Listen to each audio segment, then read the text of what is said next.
आखिर लोग कंफ्यूज क्यों रहते हैं कि घर लेना चाहिए या रेंट पे रहना चाहिए।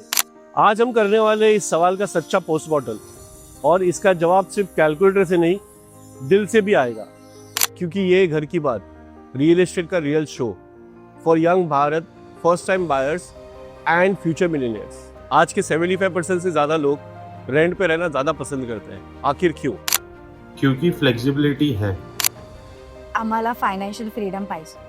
आखिर लॉन्ग टर्म कमिटमेंट क्यों चाहिए? बट रियल क्वेश्चन यही है, क्या रेंट पे रहना लॉन्ग टर्म में सही में स्मार्ट डिसीजन है, या ये सिर्फ एक शॉर्ट टर्म कंफर्ट है? अभी रिसेंटली थाना कोलशेड रोड पे एक ऐसा प्रोजेक्ट लॉन्च हुआ है जो स्पेशली यूथ को अपील कर रहा है, because it raises bold question, why live on rent when owning is possible. चलिए अब रियल लाइफ एग्जांपल समझते हैं। जो प्रोजेक्ट अभी हम विजिट किए हैं, उस प्रोजेक्ट में 1 BHK आता है 60 lakhs के अराउंड। करंटली अगर हम कोलशेड रोड का रेंट पे हिसाब लगा ले तो अराउंड 22,000 का रेंट चलता है कोलशेड रोड पे। और समझो अगर हमने इस प्रॉपर्टी को परचेज किया तो इसका EMI अराउंड 35,000। अब 35,000 आया इस तरह से, जबकि करंट रेट ऑफ इंटरेस्ट है 7.45%। पहली नजर में सुनने पे लग रहा है अरे रेंट तो सस्ता हो गया, and EMI is 1.5% extra, because अगर मैं रेंट पकड़ लूँ तो 22,000 है और जो मेरा EMI जाएगा वो 35,000 है। It is good to hear, but actual हम जब इसकी डिटेल एनालिसिस करेंगे तो आपको फैक्ट्स नजर आ जाएंगे। रेंट तो एक्चुअली आपका आउटफ्लो है, बट EMI जो है वो आपका ओनरशिप प्रोग्रेस है। चलो हम इस चीज को एक प्रॉपर टेबल में समझने की कोशिश करते हैं। सो अगर हमारा टेबल में हमने 3 मेट्रिक्स डाले, जिसमें मेट्रिक 1 में हमने पूरा डिस्क्रिप्शन दे दिया, मेट्रिक 2 है रेंटिंग और मेट्रिक 3 है बाइंग। सो पहला अगर हम देखें मंथली आउटफ्लो, सो मंथली आउटफ्लो को अगर चेक कर ले तो 22,000 रुपए का अगर हमने रेंट डाला और बाइंग जो डाला वो हमने 35,000 के अराउंड डाल दिया। ठीक है, तो 5 ईयर एनालिसिस कॉस्ट में हमारे को क्या हो जाता है? सो 5 ईयर एनालिसिस कॉस्ट बताता है कि रेंट जो 22,000 आपने आज लिया है वो 22,000 नहीं रहेगा, वो 10% एप्रिसिएशन हर रेंट वाला लेने की कोशिश करता ही है। सो ओवर द 5 ईयर्स मैंने एक एवरेज निकाला है। सो एक एवरेज फ्लो जो आएगा आपका around 15,60,000 with appreciation value of rent appreciation है अराउंड 10% मैंने कंसिडर किया है। ठीक है, सेकेंड जो है वो प्रपोजिशन अगर मैं देखूं तो बाइंग हो गया 35,000 का आपका EMI जा रहा है, 25,000 EMI जा रहा है, और ओवरऑल आउटपुट उसमें जो गया आपका 21 lakhs रुपीज का। ठीक है, नेक्स्ट मेट्रिक की अगर हम बात करें वो है ओनरशिप। सो रेंटिंग ऑब्वियसली बात है, रेंटिंग में तो हमारा कोई ओनरशिप होता ही नहीं है, और जब हम इसकी बात करते हैं तो वी आर एक्चुअली प्रिंसिपल जो हम EMI जो हमने भरा 21 लाख रुपए का, उसमें से 4 लाख हमने प्रिंसिपल पे किया, मतलब हमारी ओनरशिप के 4 लाख रुपए हमने इन्वेस्ट किए। Appreciation, now rent is all about zero, मतलब आपने जो भरा है वो चला गया, nothing is you going to gain it out of it. Whereas आपने प्रॉपर्टी ली, ऑब्वियसली बात है every property which you purchase has some और अदर एप्रिसिएशन। भले हम आज लोएस्ट ऑफ प्रॉपर्टी एप्रिसिएशन को भी पकड़ ले तो भी हम पकड़ के चलते हैं यही 60 लाख की प्रॉपर्टी अगले कुछ 5 सालों में आपको 75 to 80 लाख रुपीस का गेन देती है। तो आप देखोगे तो टैक्स बेनिफिट की मैं बात करूं तो रेंट पे तो कोई टैक्स बेनिफिट एज सच नहीं, एक्सपेंस है। अगर आपका कंपनी से रिलेटेड कुछ है तो वो आपको बेनिफिट है, अदरवाइज तो वो कुछ बेनिफिट भी नहीं आता। बट मैं वापस से टैक्स बेनिफिट पे आ जाऊं कि अगर हम ओल्ड रिजिम को देखें तो जाके हम 1.5 lakhs to 2 lakhs का हमें बेनिफिट मिलता है, अदरवाइज तो we don't get any benefit also to the new regime of the tax. ठीक है, but still I would like to highlight this point.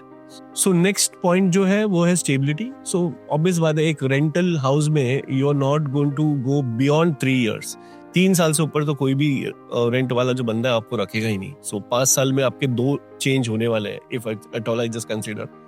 So that is the risk again you have. Here you don't have no eviction, मतलब ये आपका घर है, आपको कोई निकाल नहीं सकता आपके घर से। Emotional, see emotional is very clear point. This is where I feel everything boils down to. हमारा कोई रेंट के घर से इमोशनल अटैचमेंट नहीं होता, वो घर है ठीक है, बट वो किसी और का है, पर अपने घर से अपना प्राइसलेस फीलिंग होती है ना, एक अलग लेवल का अटैचमेंट होता है अपने खुद के घर से। अच्छा, अगर हमने ये पूरा टेबल जो समझा है, इसमें हमने ये समझ पाया है कि रेंट सस्ता तब लगता है जब हम इसको शॉर्ट टर्म देखें, लेकिन जैसे ही हमने इसको लॉन्ग टर्म देखा तो वो सस्ता नहीं लगता, वो एक्चुअली लॉस होता है। सो अगर मैं इसको एकदम क्लियर वे में सम अप करूं तो हम कोई 1 साल के लिए घर में रहने वाले नहीं है। कोई भी जगह हम रह रहे हैं, ठीक है, until is a transferable job, बहुत ज्यादा ट्रांसफरेबल जॉब है, that is a different story. But अगर आप एक जगह पे ही हो, say example you are going to stay in Mumbai, right, तो फिर आप पूरी जिंदगी निकालने वाले हो, राइट। तो देन अगर 10 साल 20 साल 30 साल के हिसाब से मैं देखूं तो rent is not going to help you any which ways. So इससे हमने क्या समझा, इससे हमने ये समझा कि ईएमआई जो है वो अपना घर बना रहा है, ठीक है, रेंट जो है वो सिर्फ अपना एक एक्सपेंस है, नथिंग मोर देन दैट। सो क्या घर की बात आपको ये बोल रहा है कि हर किसी को घर लेना चाहिए? नहीं, हम ये नहीं बोलते। We always talk about facts. हमने आपको सिर्फ मोटिवेट करने के लिए सिर्फ ये शो नहीं चला रहे हैं। हमारी जो थॉट प्रोसेस है वो फैक्ट्स पे डिपेंड है। सो फैक्ट्स क्या बोलते हैं?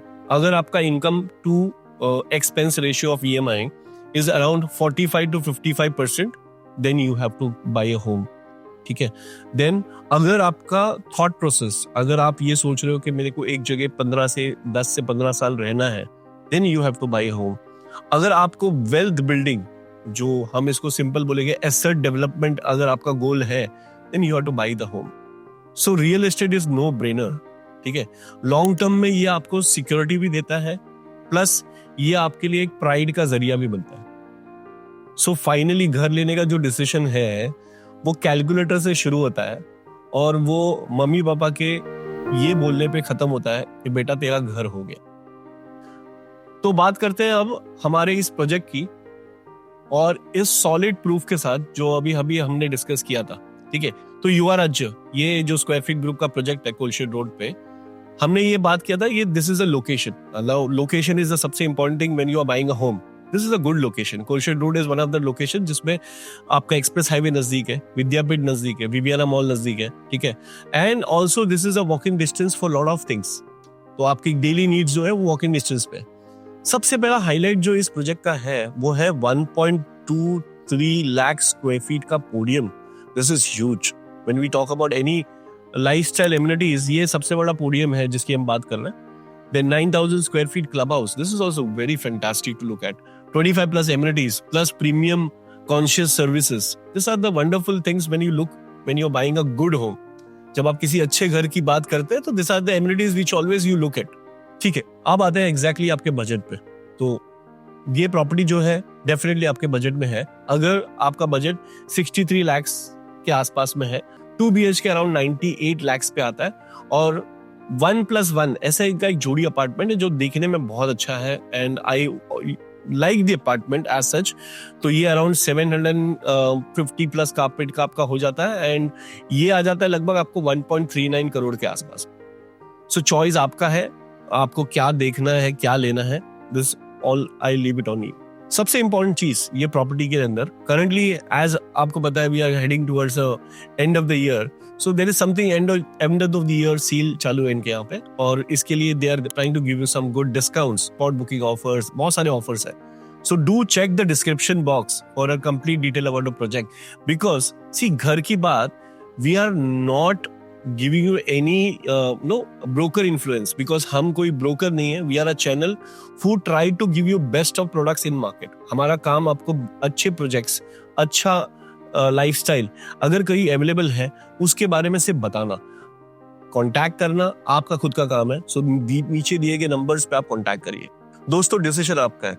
रेंट आपको फ्लेक्सिबिलिटी देता है, बट बाय जो है आपको long term security, ownership pride और एक सेंस ऑफ अचीवमेंट देता है। अगर आप ईएमआई प्लानिंग करते हो तो लॉन्गर टर्म की अगर मैं बात करूं तो घर लेना एक स्मार्ट डिसीजन है, बट ईएमआई का प्लानिंग एक सही वे में होना चाहिए, बिकॉज 10 से 20 साल का जो प्लान ऑफ ईएमआई है ये कोई मजाक नहीं होता।